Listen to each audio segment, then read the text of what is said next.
Hello. Afternoon.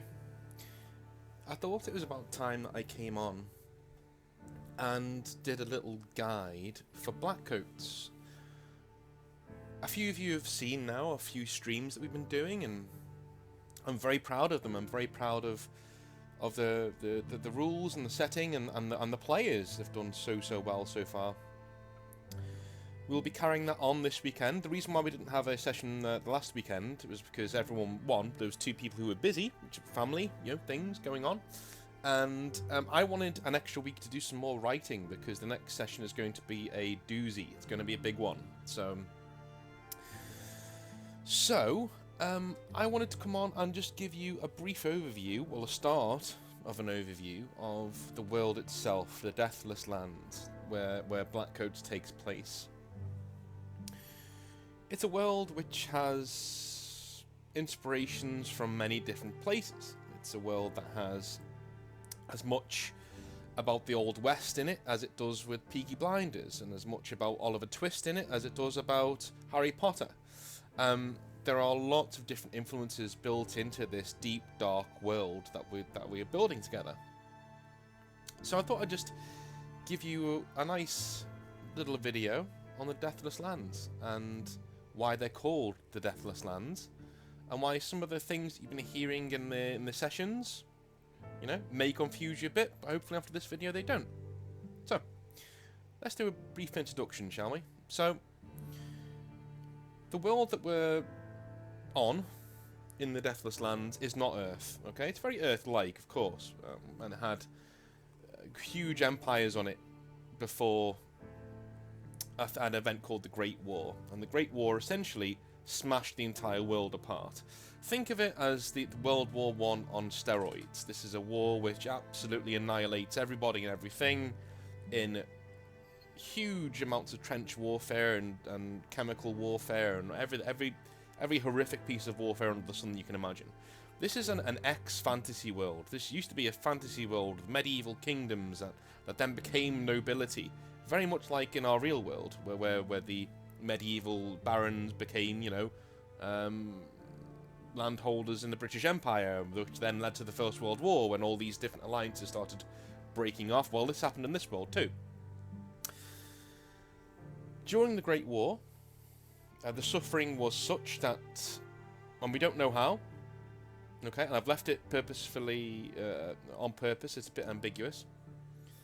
Great rents in reality were torn apart, and hell itself made its way into the world, okay, and started poisoning and influencing everything within the world. And so every single side in the Great War was now fighting for survival, not just against each other. And eventually things calmed down, as they do. Alright, things calmed down. As naturally things started to heal themselves. The fourth wall, as we call it, is a wall between our world and hell. And that fourth wall was broken by hell during the Great War and eventually started to repair itself like any living tissue. And so the influence of hell gradually receded again from the world. There was no great rebellion against hell, there was no great war to cast them back into the darkness. They were left of their own accord because there was nothing left to conquer. They turned the world into a vicious landscape as you see before you. The picture you see before you is about as civilized as the world gets these days. It is a gloom-ridden world. There are places of light, there are places of sunshine, okay? But this is a world that is meant to be in an oil painting rather than, rather than in pixels. See how the Deathless Lands. I'm going to read directly from the text for this one. So the Deathless Lands. As humanity clawed its way from underground to rebuild, it was revealed that hell had left two curses upon humankind. The first was the manifestation of the devil blood. Ungodly powers and malformations pressed to certain unfortunate individuals that would pass down through any bloodline like a hereditary illness linked to the infernal plane. The second, and more immediate, was that anyone who perished would soon return, with eyes burning red with the furnace of hell behind them. So there are two curses plaguing the Deathless Lands. One is the devil blood, which is magic born of hell, and the other are the returned. And the returned are essentially unholy zombies, right? So, these individuals, known as the returned, would turn on those around them, bringing slaughter in their wake until they were dismembered. As such, our smaller world, our pocket where the powers of hell seem to not reach, was termed the Deathless Lands, thanks to the fact that the mistakes of the past had shorn any peaceful afterlife from humanity. So in this world, when you die, you're coming back as a returned, whether you like it or not. You know. The rest of the world is a hellscape. It can't be entered. The Deathless Lands are the one pocket of the world where we can actually live. And that's what we're dealing with now in our Blackcoat scenarios. In the past, bodies were summarily cut apart and burned on great pyres when death occurred. There have been so many pyres burned on the coast of the Black Glass Sea, to the extent that many call our world a land of fallen ash. On dark days, the smog from the pyres could even make the sun shy away in distress. Today, dismemberment no longer seems to call the dead. These bodies are reassembled in a sickening mockery of life, even from across a room, and fire simply refuses to touch their bodies, almost as if the returned have adapted to the means once used to contain them. The only saving grace we have is that it takes many days, even a week or two, for a dead body to become a returned. Alright? That's very interesting and also rather disconcerting. When your grandma dies, she'll come back and try and kill you eventually.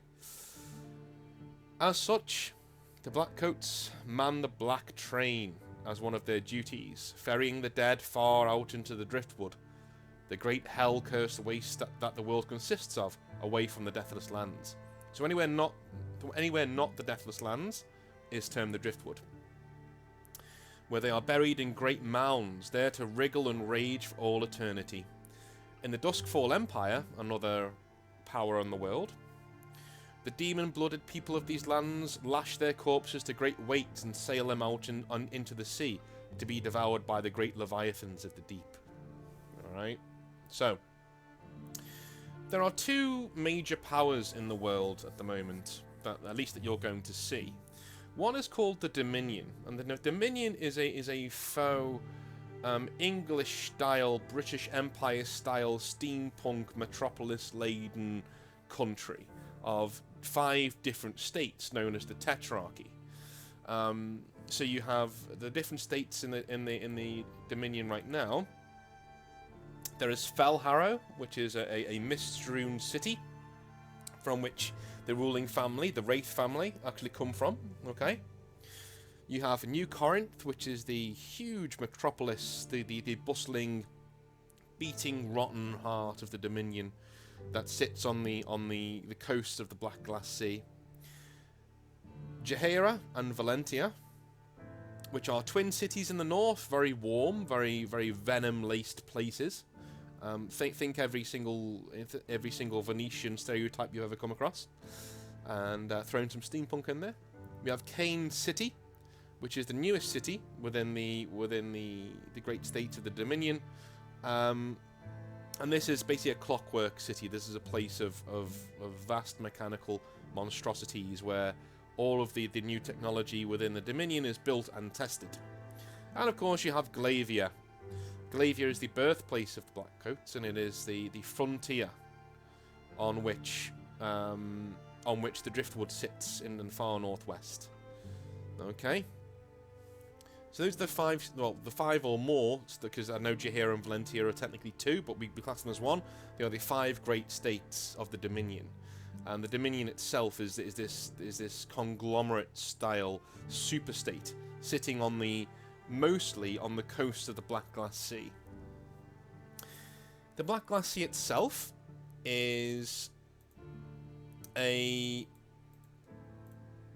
rather large amalgamation of water, and that is inky black. It's inky black to the point that it looks like oil, and it even feels like oil when you pick it up. You know, when you have it in your hands. It can be drank, although it needs to be purified first, really. It is technically fresh water though, so it can be drank in more dire circumstances, but it does lead to illness. It does lead to mutations when you do drink it. So there's this oily black sea that forms the center of our world. In the northwest of this is the Dominion, and the Dominion sits on the coast and reaches inland as well into the northwest. And in the southeast is the Duskfall Empire, which is a loose alliance of city-states that are on islands. And these two superpowers sit there looking at each other across the sea, ready to pounce if one should make merry on the other. Which has happened once before. We have actually had a huge war before between these two powers in the setting that we're currently playing in. That was a few years ago now. But the two superpowers are very much like the US and the Soviet Union. They're sitting there in a Cold War, flexing their muscles at each other and sending agents towards each other to try and find state secrets and things like that. So, as I mentioned before, the Dominion itself is a rather Victorian-style, huge empire that is basically run by corporations, and each corporation is attached to a noble house. And these noble houses fight for prestige and honor against each other to gain the favor of the king of the Dominion, who is always a member of the Wraith family. Simply because the Wraith family own most of the banks. The Wraith family own nearly all of the banks in the Dominion. They own most of the money lending services. They own most of the silver mines. Basically, if you want to get money or any sort of capital in the Dominion, you have to go through this family, which is why they are the kings. They are the kings of the Dominion. It is a place that abhors magic. The Dominion does not like magic in any way, shape, or form. They despise the devil-blooded, okay? They really do not like it being on their shores. They do not like it being anywhere near any of their people. They are God-fearing. These people worship the man Jesus. All right, the one God and the man Jesus, which is. If you're noticing now a links between our world and this one, that's on purpose. Okay, there are reasons for that we probably won't ever get into in the actual sessions themselves or any sort of role-playing campaign. It's left ambiguous for good reason. But yeah, the people of Dominion they praise and they venerate the man Jesus, which is a noble scion of the world who was sent here to redeem us of our sins, essentially like modern-day Christianity. And as you can well attest, they don't like magic, and through such hatred, things like the Blackcoats become a thing. But not for no reason. So great vampiric covens and covens of mages and covens of demon-possessed people almost brought the Dominion to its knees a few hundred years ago now. And the response to that was people from Glavia, some of the best gunslingers in the world and banishers of demons, banded together and daubed themselves in black and rode throughout the Dominion, smiting demons left, right and centre. Indeed, they burned the city of Jaheira nearly to the ground in what's called the Great Purge, where they finally brought the dissidents to a bloody end. And the Blackcoats were then sworn into being by the King Edward at the time. King Edward of the Dominion brought them into being. But he didn't just make them demon hunters, he made them state police too, answerable only to him. So at his beck and call, he now had around 500 battle-hardened, almost lunatic rangers from Glavia who are ready to go out and purge in his name, essentially. And the Blackcoats have grown from there, and that's what we're dealing with now, and that's what our players are indeed playing as. So, the Dominion's grown from there into this mighty conglomerate, this mighty place of empire-building corporations, all climbing over each other for favour of the king, and climbing over each other to be the first to knock back the Duskfall Empire and claim their lands for themselves as well. New Corinth, the city that we're playing in, is the largest city in the Dominion. Not the largest city in the world, though. It's the largest city in the Dominion. It is a massive city. Think Victorian London levels of large. And it sits glowering over the black glass sea like a malignant tumour. It is a place of... If there ever was a wretched hive of scum and villainy, this would be it.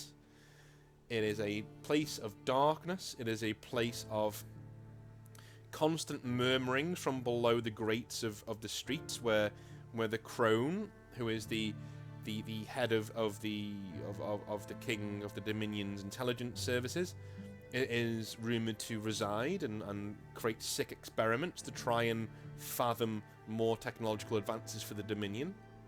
It is a place where the winding streets give way to grand trading bazaars and company houses and palaces and palatial estates and all the amalgamations of the new building on the old. That's what New Corinth is. It is a city built on old bones, very much like Victorian London. It is a smog-filled place, but it's also a place where you can have a lot of fun. Alright? It said you can find anything in New Corinth if you look hard enough. You can find and buy anything that you wish. And that's where the game that we're playing is based, is in New Corinth. We are a bunch of Blackcoats in the Anvain port district of New Corinth. What you're looking at now is a representation that I found online, which pretty much shows Fel Harrow. If you darken down some of these buildings, you've got what Fel Harrow, the capital of the Dominion, actually looks like. So I guess we should move on to technology. So technology in the world of the Blackcoats is, well, it's industrial.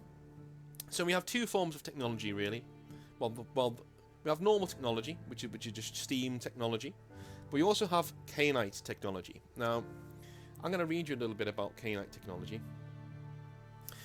So Cainite technology is a new force in the world of advancement and trade. In 1806, explorers under the savant Tobias Cain recovered artifacts from the driftwood that used an experimental energy source. All right, so this is from the empires before the Great War.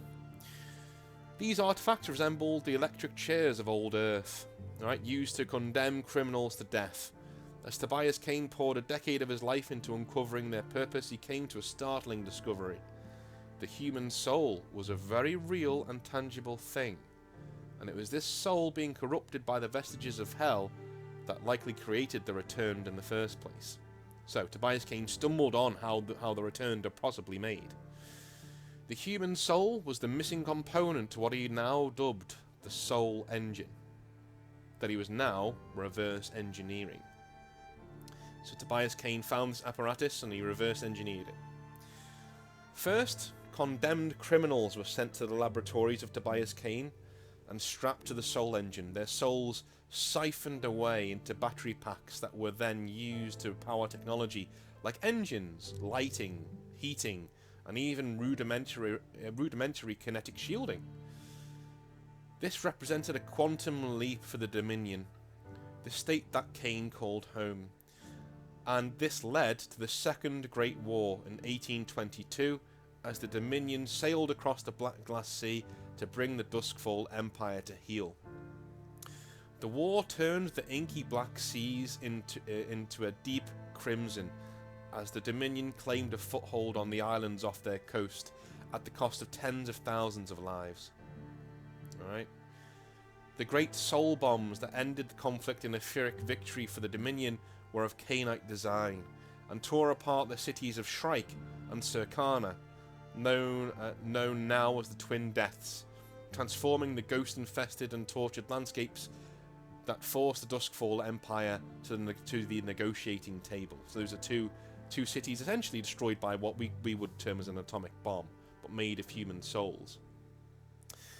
Tobias Cain was lauded as a hero, and the new city that sprang up on the conquered Outer Islands was coined Cain City, the city of gears and chains, industrial and technological keystone of the Dominion. Cain, however, felt as if his developments had been taken by short-sighted folk to destroy the world he wished to help. In 1830, Tobias is said to have made his last discovery, that the souls within his technology were sentient enough to endure centuries of torment until their souls were finally used up and discarded into nothingness. This revelation was achieved with the Lazarus apparatus, a device similar to the Soul Engine, where Tobias Cain siphoned a soul into Cainite technology only to pull it back into the body again. What was described to him was endless pain, loneliness, and a void as black as the seas before his subject lost their mind entirely. Tobias retired to his private estate and took his own life, unable to face what his technology had wrought in the world. Tobias is still seen as a hero by the people of the Dominion. His research into the Lazarus apparatus was destroyed by the Dominion's Blackcoats, and his estate confiscated before being burned to the ground. Tobias left strict instructions to be taken to the great death mounds in the driftwood and left to rot, a wish that was respected. Under no circumstances was his soul to be used in his own technology. So, that is something that confirms a rather dark piece that has been discussed in our games, actually. Some of the players have actually asked, what happens to the soul in Cainite technology? Well, Tobias Cain committed suicide and when he found out what happened to the souls, and forbade anybody from putting his soul into any such apparatus. Kind of hypocritical, if you ask me, but still, that's what he did. So let's talk about Bionics. So Bionics are something that is also in the world. Okay, you can see a Bionics on this person here, who is wearing a death mask, which is a mask that some of the Blackcoats use. Bionics are essentially metal limbs attached to human limbs. Pretty much. And they are used to essentially replace lost limbs, replace diseased limbs, and you can even add things to them, which I think is really bloody cool. So, Cainite technology has had a few more positive benefits to humanity without the use of souls. All right, so the technology used to interface with the human body with the Soul Engine has been used to interface other forms of technology with human pilots, from mechs which can be controlled from within by a pilot linked directly to the machine, to metal prosthetics being used to replace limbs lost by warriors on the battlefield, or to disease or infection. All right. The arcane powers of a devil-blooded also react very badly to any loss of natural tissue. In fact, magical energies in general tend to misfire or not manifest at all in the presence of advanced technology. The reasons for this are not expressly known, but this has led to certain sections of high society to see Bionics as a status symbol that proves the purity of one's bloodline. Many priests of the one god have one or both arms replaced with bionics when they take their vows, showing their complete aversion to magic and demons in all their forms. Bionics are expensive, a single arm or hand costing a year's salary for a sailor or dockhand. Right, so they become like status symbols for the rich and powerful. But you can also have them if you're a Blackcoat or if you're someone who has connections, right? They're usually used by people who want to show that they're not mages, that they're not devil-blooded, which means in the Duskfall Empire, there aren't very many people who have Bionics because they are a very magic-laden society. The Dominion, however, doesn't like magic, and so Bionics are seen as a status symbol, right? They're seen as something to be proud of. Okay? So there are mechs in the society. There are bipedal walking tanks. There are airships, there are all other forms of mechs that can be piloted, but they are extremely expensive and actually quite rare. So, let's go to the driftwood, shall we? Let's go and have a look at the driftwood before we have a look at the Duskfall Empire, and then I will finally stop talking. So, the driftwood. So the vast wastelands that surround the Deathless Lands, the ranges collectively known as the Driftwood, make up every area of our world that civilization does not touch. It consists of arid and desolate deserts and wastes that are constantly tortured by migratory magical storms that are capable of searing the flesh from the human body in seconds. At the furthest reaches of the Driftwood lie the dead cities, great metropolises now ruined beyond repair, and inhabited by all manner of demons, wraiths, and other monstrosities that prey on mortals. Alright? So why would anyone live in the Driftwood? Well, this is where you would get most of our technology. So the Dominion itself sends agents constantly into the Driftwood to try and get as much technology on that they can get their grubby paws on. We've already seen one of our sessions bring back something from the Driftwood, which nearly caused a mass epidemic within the city. You know, a sexually rage-fueled epidemic within New Corinth. Right? That was one crew being careless and bringing something back from the Driftwood that they shouldn't have. One crew. That shows you how demon-infested and horrid certain parts of the Driftwood are. But the Driftwood is very, very, very insidious. It doesn't always look like a tortured landscape. There are some parts of the Driftwood that actually resemble the more rural or even deserty areas of games like Red Dead Redemption 2. So you could ride a horse through them. You could even make a life there. You could settle down in a town and send out prospectors to take technology and things like that. But it is always a vicious beast that is likely to turn on you at any point. There are demons in the darkness of the Driftwood. There are things out there, dragons even. There are things out there that prey on mortals as the highest level of sustenance that they can get. Which is why the people of Glavia, who are very near to the Driftwood, are so battle-hardened. Because they constantly deal with the threat of demons, and that's also why they're very God-fearing. Because they constantly deal with the threat of demons migrating in from the Driftwood. The Driftwood does have towns like Sundance and Tombstone and places like that, but they are places that are patrolled by battle-hardened warriors, okay? And even then, there are certain places in the Driftwood that not even the battle-hardened tend to go. But unfortunately, that's also where the best prizes of technology are also to be found. Okay? That's the Driftwood. What else are we going to cover? Oh, yeah. So the Wraithborn. The Wraithborn and the Duskfall Empire.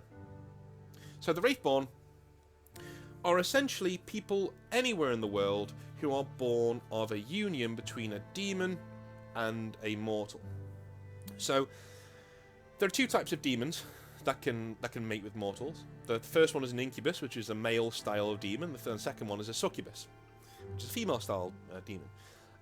Male demons do not see any worth in humankind at all. In fact, they will rather kill you and eat you than do anything else, right? Succubi are not that way. Succubi are nurturing. They are people who wish to extend the influence of their power base. They want people to worship them. And in doing so, they do have a lot of mortal offspring. And in the Duskfall Empire, the only way you can really become a noble of any sort, the only way you can become any sort of person who is of status, is to be a Wraithborn, is to be someone who, somewhere down the line, was descended from a succubus.